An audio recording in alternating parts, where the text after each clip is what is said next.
Hello and welcome to my channel. So this video is about a very important term. This is carbon leakage. So what is the background of this term and how it is related to UNFCCC in Kyoto Protocol CDM. So let's discuss one by one. तो सबसे पहले देखेंगे कि background इसका basically हमको पता है कि यूएनएफसीसी के अंडर 1997 की जो कॉप हुई थी उसमें क्योटो प्रोटोकॉल लेके आए थे. उसका basically what is the aim of Kyoto protocol, it is the mainly reduction is greenhouse emission. Then for that there is one mechanism which is green development mechanism, and what is the objective of this mechanism is that there is dual objective, means दो object थे इसके. First one is कि developed countries को अपनी commitment है, जो भी उनकी कमिटमेंट है अपना एमिशन रिडक्शन करने के लिए, वो उनको फुलफ़िल करना है. एंड जो सेकंड वन था कि असिस्ट करना है डेवलपिंग कंट्रीज़ को, किसके लिए, उनके जो सस्टेनेबल डेवलपमेंट के लिए. तो अब ये कार्बन लीकेज कैसे एसोसिएटेड है, बेसिकली एक इशू है related to CDM. So what is the issue. Basically हमने अभी देखा कि जो क्योटो प्रोटोकॉल में वो उसके लिए क्या था कि जो भी डेवलप्ड कंट्रीज़ थे उनकी कमिटमेंट थी, बट जो भी डेवलपिंग कंट्रीज़ के उनके लिए उनका डेवलपमेंट कराना ज़रूरी था. तो इसलिए जो डेवलप्ड कंट्रीज़ हैं वहाँ पे क्या है कि बहुत ज़्यादा स्ट्रिक्ट एनवायरनमेंट से रिलेटेड पॉलिसीज़ थी, और उसके कंपैरिजन में जो डेवलपिंग कंट्रीज़ थे वहाँ पे कम स्ट्रिक्ट पॉलिसीज़ थी.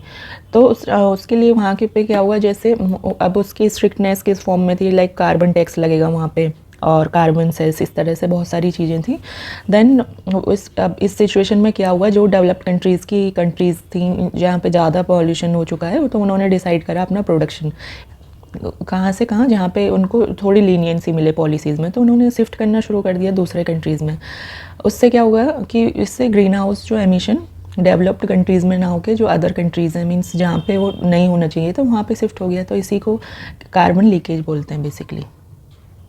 मीन्स ये क्या है कि ट्रेड एम्बर्डिड एमिशन है, और ये इसका रीज़न क्या है कि जो भी क्लाइमेट पॉलिसीज़ में जो भी एसिमेट्रीज़ हैं, मीन्स जो डिफरेंट है, कहीं पे स्ट्रिक्ट है कहीं पे लीनियंसी है, तो उस वजह से इसका कॉज है basically. Means cause by climate policy एसिमेट्रीज़.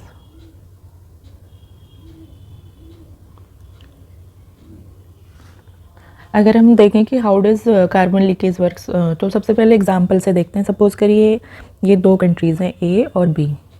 तो यहाँ पे क्या है कि A में क्या है कि यहाँ पे क्या है, बहुत ज़्यादा स्ट्रिक्ट एमिशन पॉलिसीज़ हैं.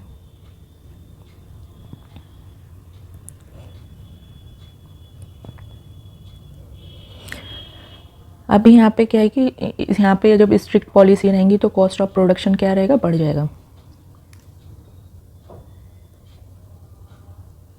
In form of like carbon tax हो गया, कार्बन सेस हो गया. तो यहाँ की जो कंपनीज़ हैं वो उनको क्या है, बहुत ज़्यादा प्रोडक्शन महंगा पड़ेगा, तो वो अपने लिए जो ट्रेड को उनको थोड़ा इजी रहे, मींस उनका प्रोडक्शन और बेनिफिट पड़े, तो ये क्या करते हैं. अब दूसरा कंट्री, उसमें क्या कंडीशन है, less strict and flexible.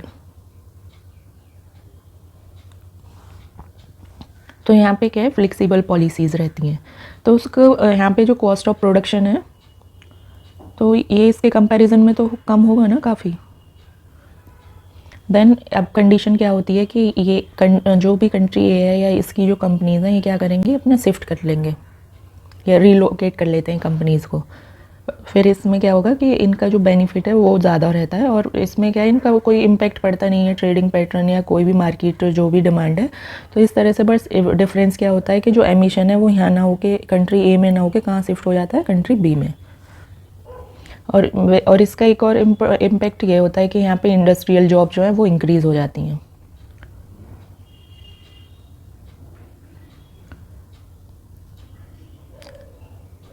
Increase हो जाते हैं. तो अब बेसिकली क्या है कि ये जो शिफ्ट है ये इसका मीन्स ये नहीं है कि ये सिर्फ कंट्री टू कंट्री होगा, मीन्स ये कहाँ से भी हो सकता है, कंट्री टू कंट्री हो सकता है, प्रोविंस से प्रोविंस तक में हो सकता है, और रीजन टू रीजन. ये नहीं है कि ये सिर्फ कंट्री से कंट्री में ही होगा, तो ये बात हमको ध्यान रखनी है.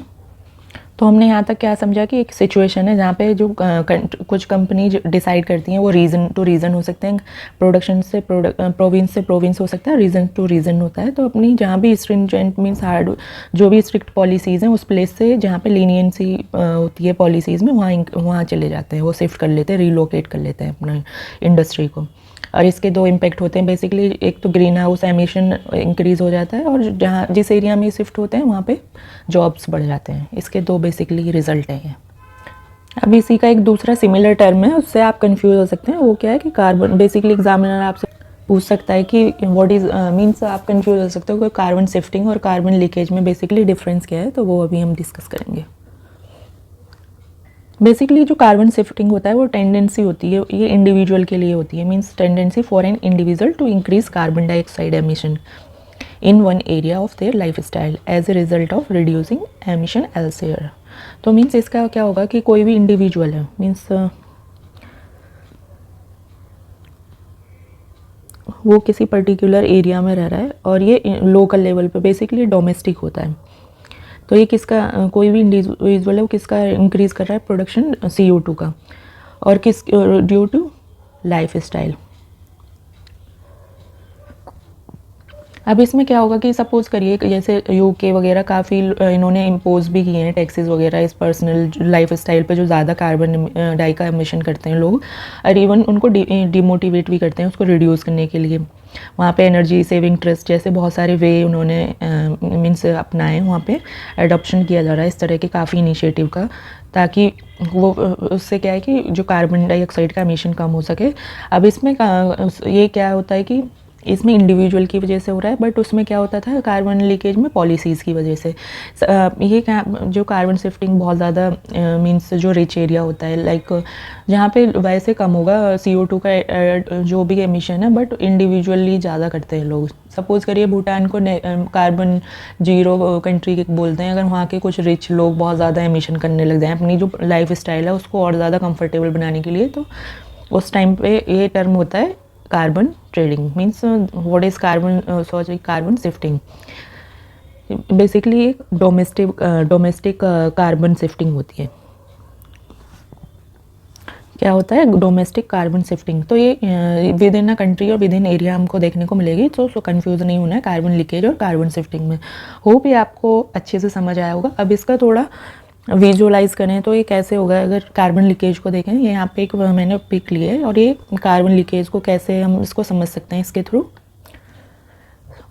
सपोज़ करिए जो इन्वायरमेंट रेगुलेशन उसमें स्ट्रिक्ट कर दिया जाए, टाइट कर दिए जाए यूरोपियन यूनियन में, तो उसके जो प्रोडक्शन जो फैसिलिटी कहाँ मूव कर जाएगी, ऑफशोर। और इससे क्या होगा जो भी एनवायरमेंटल पॉल्यूशन है वो कहाँ पे शिफ्ट हो जाएगा। तो ये एक सिंपल सा पिक्चर था जिससे आपकी अंडरस्टैंडिंग बेटर हो सके। होप आपको ये समझ आया होगा। अब नेक्स्ट क्या देखते हैं कि what is the reason behind this carbon leakage. तो यहाँ तक तो हमने देखा था बेसिकली ये ग्रीन हाउस जो भी ग्रीन हाउस एमिशन है वो किसी एक कंट्रीज़ का बढ़ रहा है बिकॉज ऑफ जो एमिशन रिडक्शन हो रहा है दूसरी कंट्री का, उसकी वजह से। और वो किसकी वजह से, स्ट्रिक्ट क्लाइमेट पॉलिसीज़ की। तो यहाँ पे एमिशन जो इंक्रीज़ हो रहा है, यहाँ पे उसका एमिशन का रिडक्शन हो रहा है बिकॉज वहाँ पे क्लाइमेटिक पॉलिसी ज़्यादा स्ट्रिक्ट है और यहाँ पे बढ़ रहा है। तो ये रीज़न है। अब इसके ये इसका फिनोमिना है, बट रीज़न क्या है कि सबसे पहले तो यही है कि एमिशन पॉलिसीज़, देन सबसे पहले emission policies, then environment policy. कुछ क्या होते हैं कि जैसे उसमें क्या है प्रीमियम ऐड कर देते हैं किस पे, फ्यूल्स पे, कमोडिटीज़ पे, टैक्सेस वगैरह। तो प्रीमियम एडिशन जो भी रहेगा पर्टिकुलर कंट्रीज़ का, वो भी इसका रीज़न है। अभी क्या है कि इसमें जो भी कोई भी कंसेंसस मीन्स अभी नहीं हुई है इसके मैग्नीट्यूड पे, लॉन्ग टर्म कोई पॉलिसी हमने इस पर कोई अडॉप्शन नहीं किया है। Means no consensus over the magnitude of long term leakage effect basically. और ये एक बहुत ज़्यादा मीन्स कॉज हो सकता है क्लाइमेट चेंज का, बट अभी तक हमारे कोई लॉन्ग टर्म पॉलिसीज़ नहीं है। इवन बहुत शॉर्ट टर्म में जैसे अभी डिस्कस किया था कि बहुत छोटे छोटे इनिशिएटिव लिए जा रहे हैं, बट लॉन्ग टर्म के लिए कोई पॉलिसी अभी तक एडॉप्ट नहीं की है वर्ल्ड ने। और इसके बाद देखते हैं जो कार्बन लीकेज है एक स्पिल ओवर इफेक्ट है। मीन्स क्या होता है कि ये नेगेटिव भी हो सकता है और पॉजिटिव भी हो सकता है। एंड मीन्स ये नेगेटिव भी हो सकता है और पॉजिटिव भी हो सकता है। तो अब इसमें पॉजिटिव क्या होगा, तो अब इसमें पॉजिटिव ये होगा कि बहुत सारी हम टेक्नोलॉजी लेके आ सकते हैं इसके लिए, एमिशन रिडक्शन के लिए टेक्नोलॉजिकल डेवलपमेंट होगा। और जो भी आउटसाइड वाला एरिया है, जो अभी तक अदर कंट्रीज़ को जिसका कोई मीन्स उसकी कोई गलती भी नहीं है, उसको जो भी एमिशन या जो भी वहाँ के लोगों को हार्म हो रहे हैं वो भी हार्म नहीं होंगे। मीन्स क्या डेवलपमेंट हो सकता है, टेक्नोलॉजिकल डेवलपमेंट।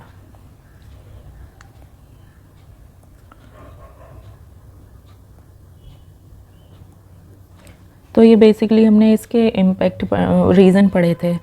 अब एक और रीज़न, जैसे ट्रेडिंग पैटर्न चेंज हो जाए तो उसको भी चेंज करने के लिए मीन्स जो कार्बन जो लीकेज होती है उसको वो किसके थ्रू भी हो सकती है। अगर ट्रेडिंग पैटर्न चेंज हो रहा है तो ये किसको मेज़र करने के लिए समटाइम इसको यूज़ करते हैं। मीन्स कैसे यूज़ करा जाता है इसको, balance of emission embodied in trade, balance of emission embodied in trade. तो ये हमने पूरा आर्टिकल डिस्कस किया। होप आपको अच्छे से समझ आया होगा और एग्ज़ाम पॉइंट ऑफ व्यू से काफ़ी इंपॉर्टेंट है, बिकॉज आपने अभी 2022 के एग्ज़ाम में भी टर्म देखा था लाइक ग्रीन वॉशिंग क्या है। तो इसलिए जो छोटे छोटे सारे टर्म हैं हमें वो सारे अच्छे से क्लियर होने चाहिए। इसमें बेसिकली हमने क्या क्या पढ़ा कि कार्बन लीकेज क्या है, उसका बैकग्राउंड क्या है और उसका सिमिलर टर्म कार्बन शिफ्टिंग क्या है। तो लीकेज और शिफ्टिंग में कंफ्यूज नहीं होना है और जो भी बेसिक से कॉन्सेप्ट रहेगा वो डिस्कस करते रहेंगे आगे। और ये मेरी करंट अफेयर्स की सीरीज़ में बेसिकली बेसिक और करंट अफेयर में साथ में लेके चल रही हूँ। तो होप ये आपको अच्छा लगा होगा and thank you so much for watching.